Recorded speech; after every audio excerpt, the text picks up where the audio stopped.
Hey everyone, welcome back to the channel.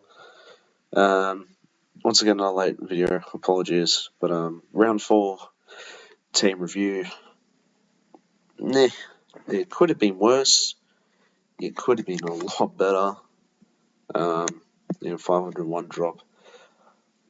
The trades, the trades did not go well. The trades did not go well this week. Just picked the wrong rookie because I wanted extra money. One went 97 and one went 20, so obviously. The trade, I don't even remember what my trades were, to be honest. Oh, right, I decided to trade Ollie Wines. And I brought in Lucky Whitfield, who then had a vision problem and only managed to get to 87 in the end. He was out for basically the entire second quarter. And just had a horror efficient first quarter as well, because he had 35 points, 15 touches or something. I don't remember what I did. I did Billions to Darcy, I did Wines to Whitfield, and then I did someone to Draper. I've completely forgotten who. I think I did Caulfield to Draper. Yes. Yeah, I think I did that. It was him or Brown, but I wanted an extra 30k. Did not work. As Draper got 21 and Brown got 97, he's now 213k. He's going to jump up another 40k this week. While Draper will probably get another 10. So, yeah, it did not work out. Yeah, Luke Ryan. Here's the thing with this Ryan pick, right? He's doing really well. I upgraded Hayden Young to him, though, who's outscored him in the last 2 weeks. So I've done a 100 upgrade, and right now it's not really working. In the long term, I feel like he will, but Hayden Young's really good. I don't know what happened in that first 2 weeks, just clangers galore. But Ryan's still going to be top 3 defenders for the year, I reckon. Sheasel, honestly, he's going to be around that top 3 as well, the way he's going. He's on fire. Very good. Like I said, I brought in Whitfield this week, who had a vision problem the first half, was off for basically 15 minutes in the second quarter, was about 30-something at half time, and he had a really good second half to at least bring it back to a respectable score. D'Ambrosio, 63, not bad. I feel like I might get rid of him this week. Has a 50 break even. 49, yeah. Yeah, he has a good role. He has a wing and then goes off half back a bit, but mostly wing. He's mostly on the wing, which is fine. That's good. Zach Williams finally is starting to cook a bit. I think he's gone back-to-back 80s, if I'm not mistaken. 70 and 83, yeah. So, other than that 51, he's doing pretty well. But the hope was he'll be there for majority of the year. And hopefully, just needs one massive score to keep him going. But Boren Draper, which you know when you bring in players and then you're watching them do shit and then you realize how stupid your pick was. I brought in Draper against Carlton. Let's process that, right? He's a fullback, right? He's playing centre back against Charlie Curnow. Well, Tom Brown is playing St Kilda. I decided to bring in Draper, who's playing on the best forward in the league. Obviously, he's going to do bad and not touch the ball.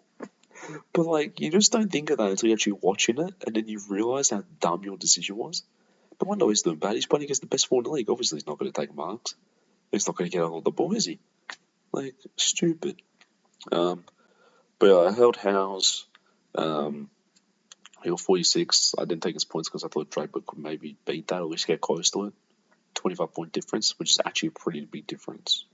Trust me, that could have been me going up in rank. Honestly, you don't know.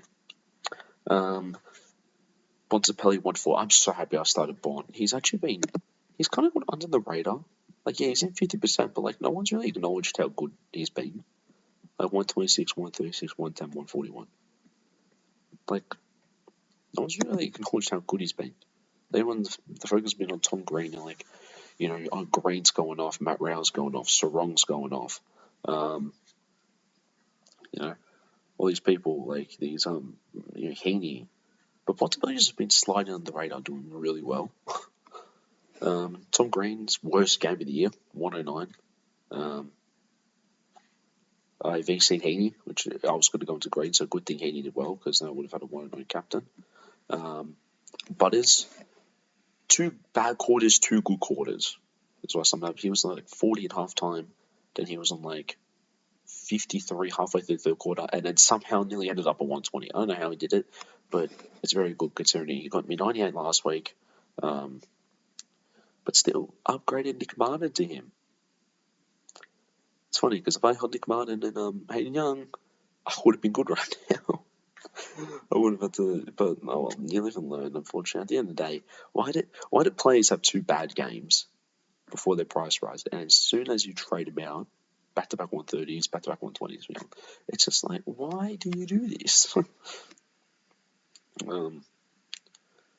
It's just the fear of when they go down in price, Same thing happened with Steele 2 years ago when I did that. Speaking of Jack Steele, fuck, he's good. Him against Richmond's a guaranteed 140 every time. He's been so good. He's got a 126, 126, 119, 120, 126, 142. Got Giants this week. Did they I don't think they tag anymore. I don't know. He could get tagged. I hope not. But, Dogs, Port, then North Hawthorn probably got the McGuinness tag. But yeah. Dankos 1 or 2 against McGuinness. We take that. He hasn't dropped that much. Breaking 110, he's going to start going back up. So, yeah, if you didn't start him, for the people who didn't start him, I think they would be happy that they just missed out on that 54. That's it. And then he's dropped. Because if he gets like an 80, 90, he'll be fine. He'll still be above 600. So, in retrospect, like, you can argue that it was a good idea not to start him, but you can also argue the idea of why you should have started him. But like a 106 average for somebody who's 650 is a bit, but that's only because he had a 54. Like, I know that wasn't an injury game, he just had a really bad game. But you take away that 131, obviously it didn't count, but 135, 112, 102. He's averaging like in the 110s there. Matty Roberts, I have an idea that could get rid of him, even though he's kind of been goaded on the sticks, you know what I mean? 14 break even, but he's not playing this week. Could also be a D6. Like, generally could be a D6. But for what I want to do, I'm tempted to do. If that makes sense. If I want to do what I want to do, potentially double upgrade. A very risky one, though. But yeah. Bikircha, 54. Yeah, so Roberts might have to go. I don't know. Bikircha could be on his way out next week. Needs a big game this week. There's like a 70 plus. Sanders is good. He can be there for. He's going to be this year's Ashcroft at a smaller rate. You know what I mean? Like, Ashcroft's averaging 100. Sanders is going to average 80s. I'm so fine with that. Why would you not be fine with that? Jackie Carroll, he loves the 60. I'm fine with that. Solid 60s. Wilson's still going. He's going to be a very, very slow burn. Same thing with Clark. He's going to be slow burns. But the good thing is one big game and they're back in it. Yeah, I mean, just need one big game. Just one big game. That's all I need. John Clark he's pretty shit, to be honest. I'm only surprised he gets dropped out of nowhere, you know what I mean? Gorn is great. I'm sorry if I started Gorn. Grundy, 93 against West Coast is pretty shit. It's pretty shit. He should be turning up against West Coast. Once my team is fully upgraded, him to English is probably the way to go. Unfortunately, right now, that's like nearly 200k upgrade. 154. Hopefully, he just drops a stinker. He's playing Essendon, he's gone 200. Okay, never mind. Moving on, Heaney, he's the GOAT. 165 against West Coast, as we expected, took the BC. Luke Jackson got 91 against the Coning. Like, jeez, the Coning is a tough ruckman to play against. He's good around the ground. But Jackson, oh my God, Jackson could be a fourth midfielder when he's in the ruck. And then he gets shit up by Dom DeConey. So that was a bit disappointing. I'm not sure when Darcy's back. He could be back this week. We pray he's not. We pray he's just out. He's just out again. I pray that Wines is still injured as well. I pray for that because I traded him. Wines wasn't doing anything much. He was averaging 90s. Like, yeah. Jordan 57. He's going 100%. I only held him because he's playing West Coast and he dropped his worst score of the year. So goodbye. Held Fife. Thank the Lord I held Fife. I would have been so fucking pissed if I traded Fife. Thank the Lord. Also held Reed. So, like, there was some benefits of my trading. It's just the fact that people that I did not trade. But yeah. Sexton to play us up on captain. I just lost rookie roulette this week. I picked Brown over Draper, which is a set like 75 points there. I fielded Cadman over Darcy because I thought Cadman against Gold Coast would do better than Sean Darcy against Geelong, considering Geelong have good fullbacks. Keith Backman. I thought that would slow down Darcy. Clearly not. But massive price upgrade, so I'm not complaining. Cadman could win his way out next week, potentially. But yeah, so that could have been, that's an extra 34 points if I do Brown. That's like an extra 70. That's literally 100 points there, just from those trades. Or even if I take Howes and I take that's an extra 50. Actually, extra like 50, 60 points there. You know what I mean? It's just, sometimes you lose rookie roulette and it's a shame and it sucks, but you just got to deal with it, unfortunately. But this week, obviously best 18 again. Sydney have the bye. I'm going VC Gorn into Bontempelli. He's played Essendon. He's 150. I hate when this happens. When SuperCoach is shit, it starts to shit itself. It doesn't really work.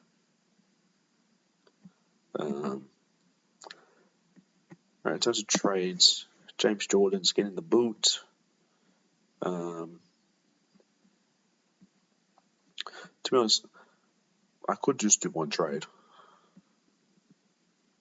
Things I want Flanders. I really need Flanders. So there's two things I can do, right? We can do the Jordan House Bose trade. I bring in Flanders and who was it? Yes, Closey. Who got 108. I love this guy. Honestly, I was eyeing him from the start. I had him in my starting team, but it never came through. So I can do that. If I want, I can do D'Ambrosio to Tom Brown, bag 100k. So it's that. It's either two trades and I keep D'Ambrosio, or I do three trades to get Tom Brown, or hear me out. Right? Cancel trades. There is a certain Mr. Pod. There's a certain pod that's been brought to my attention. So this involves Trent Roberts, unfortunately, but if this pick works out, it could be the best pick I've ever done in my life. That. It means I have to hold Bose for another week, though, which obviously is not ideal. My browser is shit in itself. I'm scared if I refresh, it's going to cancel my recording, and I don't know if that will happen. Anyway, so yes, this does have me still getting Flanders. It's like, everyone relax. I still get Flanders. So I still get a certified premier on my team. So Flanders, he goes into my forward line.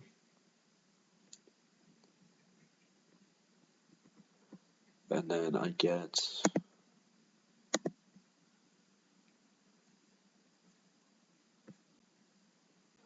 I still get Closey. And then Horn Francis. Horn Francis. Now hear me out. Hear me out. Before everyone starts raging, oh my god, he's the fourth midfielder. No. He's the third midfielder. They value him over Ollie Wines.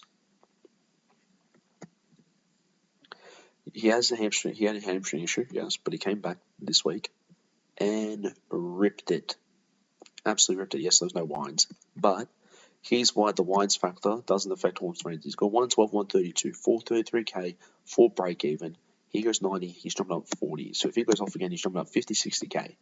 Yes, he's cheap, you can get him later, but I want to get him now. Now. No, see, no, see, FS? FS, is that what it is? No.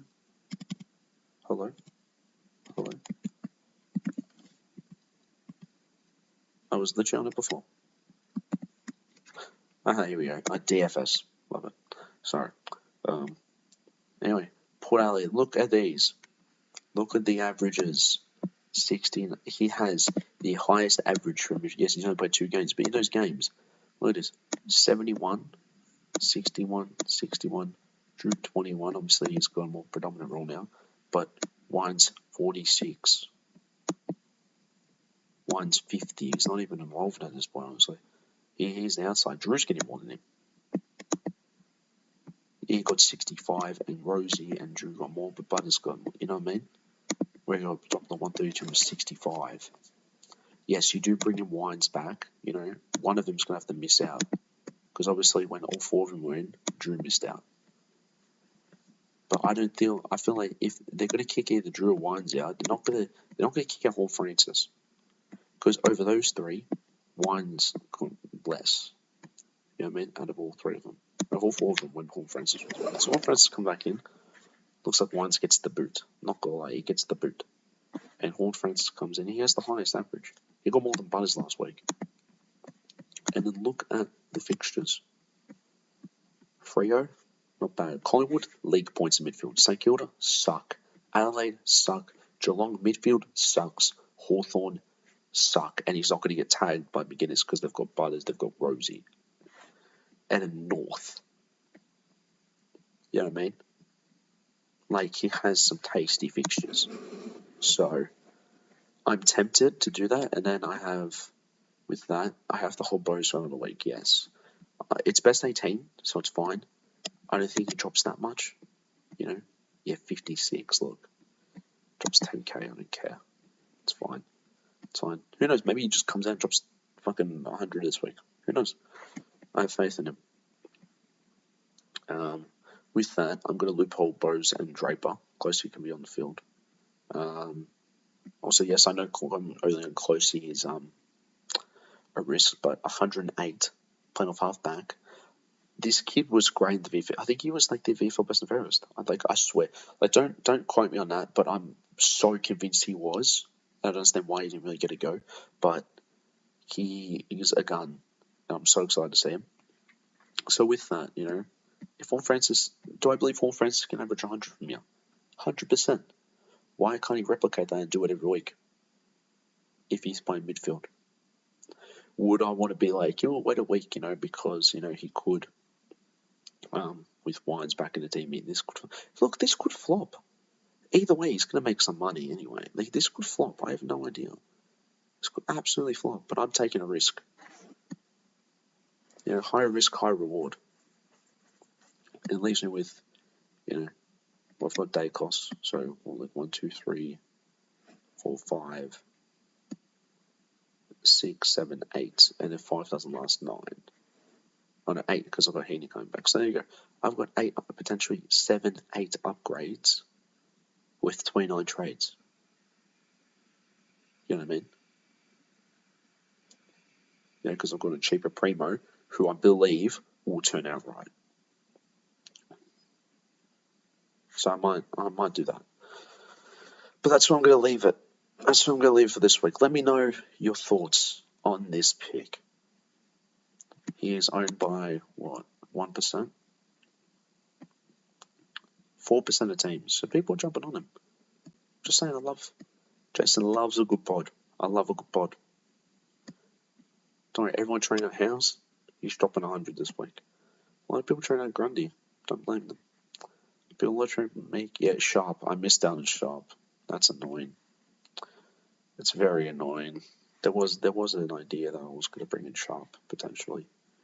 Bows up the Sharp just to actually a little 30k upgrade to get another like 100, 200. But yeah, potentially Will Graham. Don't trust that.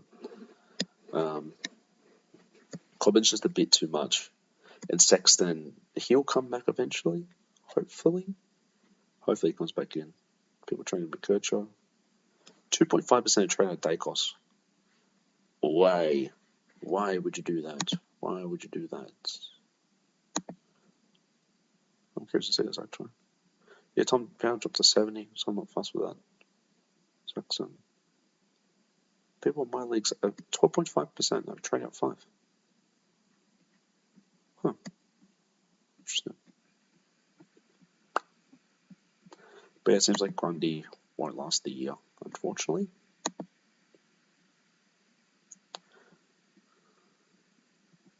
I mean, it's 20th in forwards. Could be worse. Anyway, I'm going to leave it there. Thank you all so much for watching. Good luck with your teams this week. Remember, best 18. So if you have a few stinker rookies, as long as they're making money, it doesn't really matter. I'll see you all next week. I believe I'm going to have a good week. This could be my best week, I reckon. I have a really good feeling about this week, and I'm very excited. So, thank you guys so much for listening. Like, comment, subscribe, do all that. I'll see you guys next week.